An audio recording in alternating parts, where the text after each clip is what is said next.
I wanted to go over my favorite fights in JoJo's, talk about my top 3 favorite fights in every single part. The only issue was, what do I say about Phantom Blood? I was wondering to myself, are there even 3 fights total in Phantom Blood? And I was like, yeah, there definitely is. But there's not 3 fights that I feel like are noteworthy enough to talk about, because when I think of my favorite fight in Phantom Blood, it's pretty cookie cutter. It's a bland pick. It's Dio versus Jonathan. The final battle, the one where Dio has no body and he's fighting with just his head. Yeah, that one. As someone who just recently caught up to the anime, I can say that was the first time that I was like, wow, I'm understanding why they call this series JoJo's Bizarre Adventure. This is quite the weird fight, but I still liked it. And on top of that, this might be one of the most important fights in the entire series, because we see the implication of this fight later on in part 2, and especially in part 3, when we find out that Dio did in fact steal Jonathan's body, and on top of that went on to have a kid with it, which is extremely weird and extremely bizarre. But that's off topic. When it comes to Phantom Blood, I don't really think there's another fight that even stacks up close to this one. I mean, Dio and Jonathan of course fought before earlier, but the aftermath and the implication and how important this fight was later on to the story is why I have it as my favorite fight in Phantom Blood. And to be honest, I couldn't be bothered to name 2 other Phantom Blood fights, so just fill in the blank, I suppose. But people will tell you that JoJo's fights became elite when they introduced stands, and while yeah, I agree that stands make for some interesting fights, Part 2 showed that you can have a plethora of interesting fights with Hamon, but taking the number 3 spot in my top 3 favorite fights in Battle Tendency is actually Joseph versus Wamu, the second time around with their horseback riding, if you would even consider that a fight. I feel like this is one of the most creative fights in JoJo's, and I feel like part of the reason why is because, and I think about this so often, Part 2 was able to have some of the most thought-provoking, tactical, and strategic fights only using Hamon, not even stands. And this is definitely one of the most strategic fights in the entire series. I would say my personal favorite moment of this fight, my highlight, is the ricocheting off the walls to hit Wamu, but also when Caesar's bandana, and we'll talk about Caesar of course, seeing the way that his bandana played a part later on in the fight was just like, it's everything about it was amazing. It gave us closure knowing that Caesar didn't die in vain, because his memento was later used to defeat Wamu. And the fact that this fight had so much build up to this moment, it was like the perfect way to end the fight, especially with Joseph and Wamu respecting each other, because Wamu was actually a competitor, and I was like, that's a little bit stupid. You're a pillarman, come on, I thought you were supposed to be a killer machine. But then Cars was like, no Mespy, I'm the killer machine. And I was like, oh wow, Cars, I didn't know you knew who I was. But overall, phenomenal fight, and one of the best that JoJo's has to offer. But my second favorite fight in Battle Tendency, I alluded to this earlier, Caesar versus Wamu. I think this was the first time in JoJo's where I was just blown aback. Like, I couldn't believe what I was watching. I was like, Caesar dying? I didn't know how JoJo's got down. Now I'm aware that like just everybody dies. Like, I'm used to it now. Everybody dies. But back then, I didn't know that. So when Caesar went up there and fought Wamu, I was like, is Caesar gonna beat Wamu? I thought he was the final boss. No, Caesar dies. I was like, oh, wow. It was a great fight regardless, nonetheless. Strategically, I don't know if it's up to par with Joseph and Wamu, but I love the bubble lenses scene. I think that Caesar in general has such like interesting powers, but overall what I think makes this fight peak is the finale, like the end. Not just Caesar dying, but the way in which he loses the fight, where we're pump faked into believing that Caesar has the upper hand after using bubble lenses, and then for a single second, Wamu gets that opening and kills Caesar. I was led to believe, like the fool that I was, that Caesar was gonna come out on top, and then my heart got ripped out of my chest. But it's okay, you know, one of my favorite Jo Bros died. I don't need to talk about it anymore, I'm over it. But anyway, my favorite fight in all of Battle Tendency has to be Joseph versus Cars. It's the final fight. You'll probably see that I have a bias towards final fights, but they're supposed to be the magnum opus of each part, and Araki handles the ending of every single part so well. Like, this is the grandest stage of them all, so of course it's gonna be my favorite. I don't know. Maybe it's bland, maybe it's basic, but it's my opinion, right? I thought Cars getting his hand on the mask, I thought the entire premise of this was to make sure that the Pillarmen do not get the mask, and then all of a sudden Cars has the mask on his face, and it's like, oh, well, I didn't even think we would get to this point. So when we had to fight Cars, I say we like I was there, I wasn't, but when Joseph had to fight Cars, I was like, can we handle this guy? And it took everything. It took literally everything. It took Stroheim coming back to even beat Cars. It took a volcanic eruption to send Cars up into space. We didn't even kill him. We didn't defeat him. He's up in space somewhere. I don't know. It's not only one of the most creative fights in all of JoJo's, but it's one of the most creative fights in all of anime that I've literally ever seen. I could sit here for the next 72 hours and I could never put into words just how creative this fight was. They're fighting on a flying rock, blown up by a volcano, heading into the sky, and Cars is getting pelted by rocks that sends him into the stratosphere. None of this makes sense in the real world. None of this is even remotely logical, but I mean, that's the beauty of anime and JoJo's in particular. It's meant to be bizarre. So I feel like I've explained why I love this fight, and like it simply is something that you'll never see in another anime. Not even anything close to this. Those are my top 3 favorite fights in Battle Tendency. Honestly, a really good selection of fight, especially for having the Hamon power system. This was before even stands were introduced, and we had some phenomenal all-time fights. So this was great. Now for my favorite fights in Stardust Crusaders, it's pretty I love talking about this because I feel like I've been slandering Stardust Crusaders for the past couple videos, and now I get to talk positively about it, because one thing about Stardust Crusaders, when it follows the plot, oh, it's peak. So every single fight that you're gonna see on here follows the plot and is pertinent to the main story. And my number 3 spot is Jotaro versus Kakyoin. This might be one of those opinions where it's like, maybe I don't have a justifiable reason for it. I just love Kakyoin and Jotaro. Like, those are some of my favorite characters in the entire series, and they fight against each other. But it was also one of the first times in the series that we got to see stands in effect. Yeah, we're in the territory of stands now, so expect some cinema. Hierophant Green is, I suppose, one of my favorite stands in part 3 for no apparent reason. I just like it. Same thing with Star Platinum, but I did like Star Platinum more when it got the ability to time stop. But this was Kakyoin's introduction, and as one of my favorite characters in part 3, I gotta love it. I simply have to. I have to love every single moment of Kakyoin's screen time, especially when he was sidelined for the majority of part 3, which I was just, did we need to do that? I don't know. But it really is as simple as that. Great Joe, bro. Great JoJo. Great power system equals great fight. But on to my second favorite fight in Stardust Crusaders. Now I feel like it's pretty, 1 and 2 are far and above the other fights in this part. Polnareff and Iggy versus Vanilla Ice. Talk about just a shift in tone. Up until this point, we'd been fighting villain after villain after villain after villain that just, you're not gonna do anything, you're not gonna hurt the cast, you're pretty irrelevant, and you're never gonna be heard from again, ever. And now we have Vanilla Ice, and he's just like, yeah, I'm gonna kill Iggy, I'm gonna kill Avdol, and I'm almost gonna kill Polnareff, and it's like, whoa, when did we get to this point? I thought the villains were supposed to be jokes. I thought everybody except Dio was a joke. Why are you killing people? I thought I didn't know we were killing people. I wasn't expecting it. I was expecting another villain that we would, 2 episodes of just nothingness, and then we move on and we fight Dio, and that's it. Dio can kill people. You, Vanilla Ice, I did not know. I was unfamiliar with your game. So besides the fact that he completely caught me off guard, especially with Avdol's death, which was just like snap of a finger, it just happened. I was like, did he die? Yeah, he died. I was like, oh my gosh. Avdol, please get up. It was just so out of left field. I knew that we were approaching the final episodes of, Stardust Crusaders. But again, we had gone through so many episodes of just fluff, and I feel like it almost aided this fight. The fact that we did go through so many episodes of just like, oh my gosh, this stand fight. Even when I thought somebody died, even with Avdol's fake death, he just came back anyways, and I was like, oh, so they're not gonna kill anybody. No, they killed Avdol.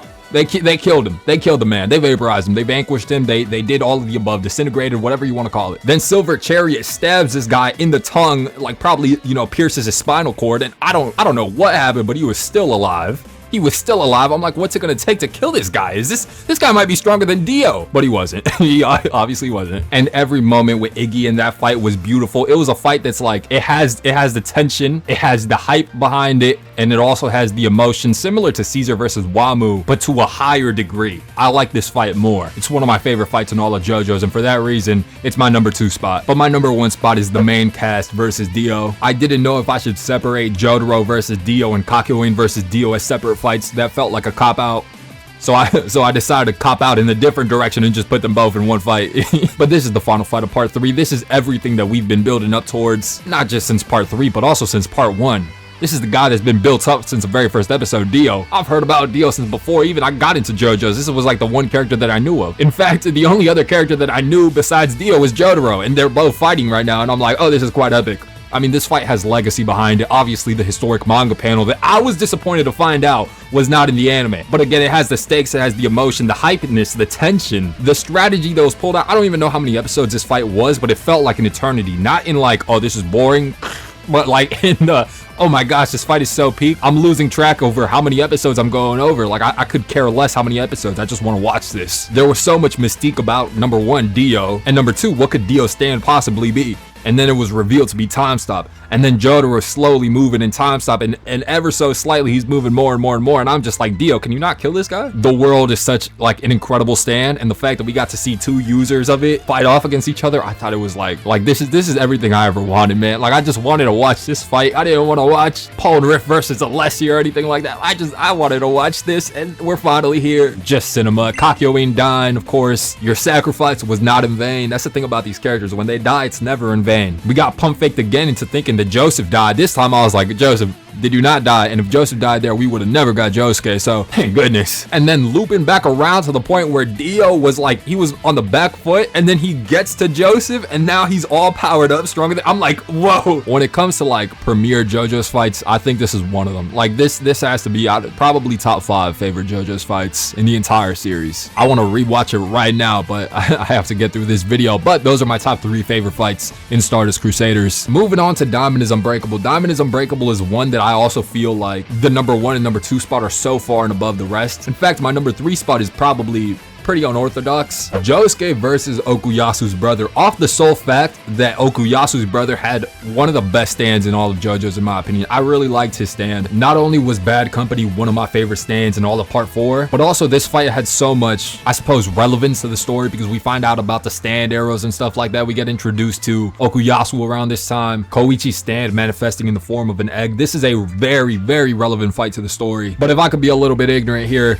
yeah, it's very relevant to the story, but I also think that there are just some like epic stands in this fight. Like Crazy Diamond, of course, Bad Company, the way that Josuke was able to put that missile together and fire it back. I thought all of this was so cool, okay? A stand that is just like a toy army, a toy military, like that's epic, okay? That's epic. It's as simple as that. Maybe wouldn't be your top 3, maybe it wouldn't be one of your favorite fights, one of your favorite stands, but to me it is, okay? And this is my opinion, right? Whatever, it's a bad opinion, cool. Number 2, my number 2 favorite fight in Diamond is Unbreakable, Koichi and Jotaro versus Kira. I feel like this one makes a lot more sense. First of all, the carryover, I really like Jotaro, Star Platinum, the world, all of that is cool in my opinion. And he's forced to use it a lot. He's forced to use it a lot because the cast has to deal, well, Koichi and Jotaro, they have to deal with sheer heart attack. Kira is just such a good antagonist, so like Kira's like on the run, or so we're led to believe. We're led to believe that Kira is simply, he's just hauling ass. He's getting up out of there.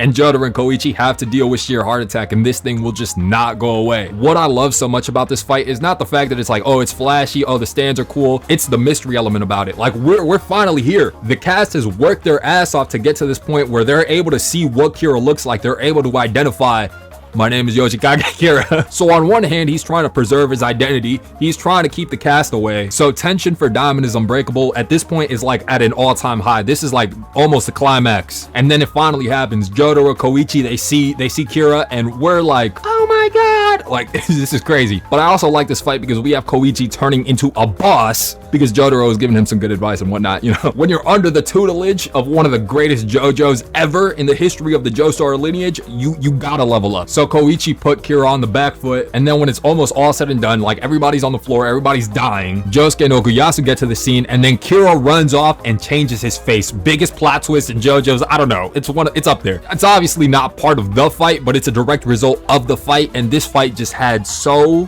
much tension, so much build up, so much hype, so much mystery, and then it ends with a major plot twist. So it's number 2. Like, there's no debate about it. It's number 2 because in my opinion, my favorite fight in Diamond is Unbreakable. Josuke, Okuyasu, Hayato versus Yoshikage Kira. It just so happens that like the final fight of each part just so happens to be my favorite fight of the part. It's the run back fight against the main antagonist, and as we all know, it's a shonen trope. The run back fight always delivers. Actually, I don't even know if it's a run back because I guess Josuke and Okuyasu didn't fight Kira. You guys y'all understand what I mean. Not only is this fight the grand finale of Diamond is Unbreakable, the best part in JoJo's, we have Okuyasu actually doing something, Kira's father getting involved, which was like, okay, Josuke killing Kira's father, oh my, that's one of my favorite moments in all of JoJo's. Killer Queen and Stray Cat fusion dance, they came together. I don't understand. It was quite epic. I wish we got to see more moments like that because that was, wow, the combination of their stands was fearsome. My name is Yoshikage Kira guy had 20 different stand abilities by the time that this fight took place. So we get this bites the dust fake out at the end of the fight. All of this was just, wow, like, I don't know, this is a top 3 fight maybe in JoJo's. Probably, definitely top 2, but that's just my opinion though, of course. I'm a nobody. My opinion means no more than anybody else's, right? But I think a lot of people would agree. Like this was a pretty great fight. Golden Wind had some really good fights. When I looked back at it, I was like, Golden Wind had some phenomenal fights, and it's not even why I love Golden Wind as much as I do. I'm a Golden Wind enthusiast. If you didn't know, the fights in Golden Wind wasn't even the main selling point, but the fights in it were great too. My number 3 spot is Narancia versus. Hold on, let me check my notes. For Magio. This guy, that guy. Quite frankly, I don't really care about the guy that Narancia faced off in this fight. I'm a big Narancia fan, right? I think that his Aerosmith stand is one of the coolest stands in all of JoJo's. And simply, this is the best Narancia showcase that there is in the entirety of Golden Wind. We find out what his stand is, we find out how it operates, the intricacies of it, all the nuances of Aerosmith. And I think that fight was the first time where I was like, wow, I really gravitate towards this character. Now, Narancia's not my favorite character in Golden Wind, but he's definitely up there. And this fight was one of the main reasons as to why I ended up liking him so much. And just like the last 2 parts, I feel like the number 1 and number 2 spot so far above number 3. Because number 2 is Doppio versus Risotto, and what I know the community's thoughts on this. I've seen the community's thoughts on this. One of the best fights in the series. This is around the time where we start figuring out, like, look, this Doppio, this Doppio guy, there's a little bit more to this Doppio guy that meets the eye. And by the end of the fight, it appears that Risotto figures it out himself. But it almost feels like part 4 in the sense where it's like this fight is a step into figuring out who Diavolo truly is. So we're not just getting like a typical shonen fight for the sake of fighting, but this entire fight is almost like a mystery plot line within itself. And even if we wanted to look at this fight from the scope of just like a traditional shonen fight, you know, Risotto had a pretty awesome stand, okay? And I might be wrong about this, but sometimes like when I watch an anime, I can just tell like, oh, this would probably look a lot better in the manga. This looks like this was one of those fights that gave me the impression like maybe I should see what the manga version of this fight looks like. Could be wrong, could look worse in the manga, but I've heard that's the case for literally no manga in existence. I've heard that's the case. Literally, I've never heard people say, oh yeah, that looks better in the anime. Never. But that's a little off topic because my favorite fight in part 5 is, you know, say it with me, Giorno versus Diavolo. Requiem stand is all I need to say. The Requiem stand is awesome, but also the way that Diavolo lost this fight, the fate that he suffered, dying to the same crackheads that he peddled crack to. That's poetry. That's poetry. The continuous cycle of death that Diavolo suffered as a result of this fight, it's like conceptually, it's one of the most interesting things in all of JoJo's. And JoJo's is quite the interesting anime. So this being up there, wow. One of my favorite moments is when they're all swap bodies and they're at a standstill, like which one of y'all is Diavolo? That moment was so tense. All of them fighting for the stand arrows, of course, was tense in itself. Diavolo's stand is also one of the most thought-provoking stands in all of JoJo's, and then Golden Wind Requiem being like the inverse of it. This was not only one of the most mind-blowing fights in all of JoJo, I keep saying in all of JoJo's, but I can't say that there's many other fights before, like even the ones that I've mentioned, have they blown my mind as much as this one? I mean, no, not any other fight. Just, it's not every day you run into a fight where the villain suffers a continuous cycle of death. Like, right? I can't think of a better way to end part 5. I literally couldn't. I mean, this is Araki's job and it's not mine, right? It's his job to write peak fiction, so I'd say he's doing a pretty good job. I'd say he's doing a great job. But now we're on to the final part that I've watched, Stone Ocean. I gave this part a lot of thought because now in retrospect, I was like, I really like Stone Ocean for the plot, but fight-wise, don't think there's too many standout fights in part 6, to be honest. Of course, there's the obvious one that I'm sure we are all thinking about. But as for my number 2 and my number 3 spot, truth be told, I'm not really too confident in it. There's some of my favorite fights within Stone Ocean, but within the grand scheme of all of JoJo's, I don't think they stack up too well. So I might breeze through them because the reasoning is kind of inconsequential. My number 3 spot is actually Jolene and Hermes versus Underworld, or I should say Donatello. But the reason I like the fight is because I think Underworld is such a creative stand, and I was very invested, not just within the fight itself, but especially towards the end when Underworld drags kids from the actual world, and Jolene and Hermes have this dilemma forced upon them where it's like, do they save themselves and let the kids,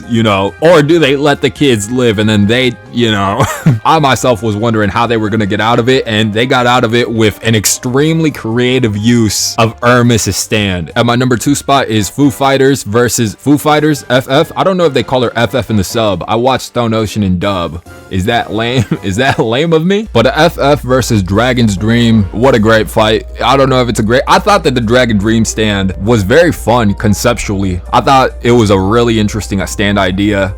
However, that's most stands in JoJo's also. I know this fight is actually hated amongst most JoJo's fans. I believe it's because the fight dragged on in the manga, if I remember correctly. And also in the anime, it was done poorly because of the CGI usage, so this fight never had a chance. But to be basic, you know, my opinion, FF is my favorite character in part 6, and I simply believe this is the best fight that FF was in. But on to the actual good fight in part 6. This is like the fight that I can say without a shadow of a doubt, this is beautiful, this is cinema. The entire main cast versus Poochie, they were all in it, every single one of them. Every single one of them was in that fight. This fight felt like a massive boss fight. First of all, Poochie is one of the best antagonists, and just like every final fight versus every main antagonist, of course it's gonna be the fight with the most build-up. However, the thing about part 6, the thing about Stone Ocean, is that it's the best ending to any JoJo's part, bar none. So when I say a fight like Ultimate Cars versus Joseph has a lot of build-up, that's relative within battle tendency. But when I say a fight like Poochie versus the main cast has a lot of build-up, that's relative to the entire JoJo's universe. I mean, we saw how the universe literally reset, which is another reason why I like this fight so much. It's not so much the fight, but how much the fight affects the world of JoJo's. There's not a single other fight in JoJo's that can say it had as big of an impact. This was the largest scale fight of the entire series for sure. But also, if we wanted to talk about the fight itself, I can get ignorant and say that the Made in Heaven is just awesome, right? Like, from a viewing perspective, it's just epic. And one thing about this fight in particular is I love the callback to past JoJo's parts, like the mention of Rohan and seeing Poochie throw knives at Jolene like Dio did in part 3. All the callbacks and all the allusions in this fight made this for sure the best fight in part 6. Even without it, it would have still been the best fight in part 6. And I think this is a pretty widespread opinion, because anybody that saw this fight and had 2 functioning eyes knew that they were watching peak. So those are my top 3 fights in Stone Ocean. And I suppose while I'm here, I guess I'll throw up my top 3 favorite fights in all of JoJo's, which is an easy task for me now, but when it's time to edit, it's gonna be a lot more annoying. But that's a problem for future me to worry about. I'm gonna go to sleep. Let me know your favorite fights in JoJo's. Thank you guys for watching. I hope you have a great rest of your day. Take care, everybody.